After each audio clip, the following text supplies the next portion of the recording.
पर श्री कृष्ण ये बता रहे हैं कि उन्हें किस तरीके का भक्त प्रिय है, कौन कौन से गुण भक्त में होने चाहिए, क्या चीज़ भक्त में ज़रूरी होती है जो कि होनी ही चाहिए, जिससे वो श्री कृष्ण के प्रिय बन सके, श्री कृष्ण का प्रिय हो सके। क्योंकि आप और हम भक्ति तो सभी की करते हैं, पर यहाँ पर श्री कृष्ण स्वयं भगवत गीता के माध्यम से ये बताते हैं अर्जुन को कि उन्हें किस तरीके का भक्त प्रिय है, या फिर कोई अगर उनकी भक्ति करना चाहता है, कोई उन्हें प्राप्त करना चाहता है, तो फिर उसे किस तरीके का आचरण करना चाहिए, कौन कौन से गुणों को विकसित करना चाहिए। तो यहाँ पर श्री कृष्ण उन्हीं गुणों के बारे में बात कर रहे हैं।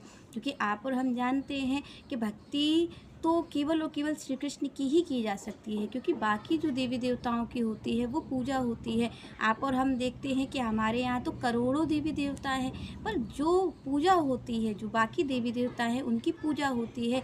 पर यहाँ पर जो भक्ति शब्द कहा जाता है कि भक्ति की जाती है, वो भक्ति श्री कृष्ण की ही की जाती है, क्योंकि श्री कृष्ण ही हैं जो स्वयं भगवान हैं।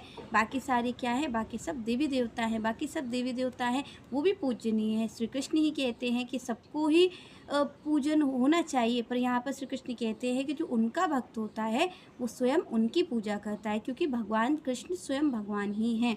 तो यहाँ पर देवी देवता अनेक हैं, पर यहाँ पर भगवान एक ही होते हैं, क्योंकि भगवान ने कई लोगों को कार्यों को सौंपा हुआ है, तो सभी कार्य कर रहे हैं। सूर्य भगवान धूप निकालते हैं, पवन देव हवा चला रहे हैं, तो अनेक देवी देवता हमारे यहाँ हैं और हमारे यहाँ सभी की पूजा की जाती है। पर सबकी पूजा की जा सकती है, पर अगर किसी की भक्ति की जाएगी तो उसके लिए भक्ति किसकी होती है, भक्ति भगवान की होती है। भगवान कौन है, भगवान स्वयं श्री कृष्ण हैं। तो यहाँ पर भगवान स्वयं ही बता रहे हैं कि उनकी भक्ति किस तरह करनी चाहिए, भक्ति में क्या क्या गुण होने चाहिए।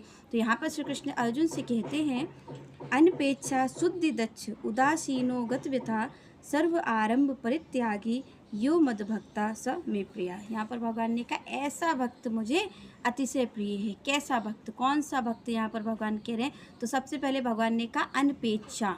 अनपेक्षा मीन्स इच्छा रहित, जिसकी कोई इच्छा नहीं है, जिसकी कोई कामना नहीं है कि मुझे ये प्राप्त हो जाए, कि मुझे धन की प्राप्ति करनी है, कि मुझे ज्ञान की प्राप्ति करनी है, कि मुझे यहाँ पर लोक प्रतिष्ठा प्राप्त करनी है। तो यहाँ पर भगवान ने कहा कि सबसे पहला जो गुण होता है भक्त का, वो होना चाहिए अनपेक्षा, वो इच्छा रहित होना चाहिए। उसे किसी चीज़ की इच्छा नहीं होनी चाहिए, उसको सारी कामनाओं से रहित होना चाहिए, उसे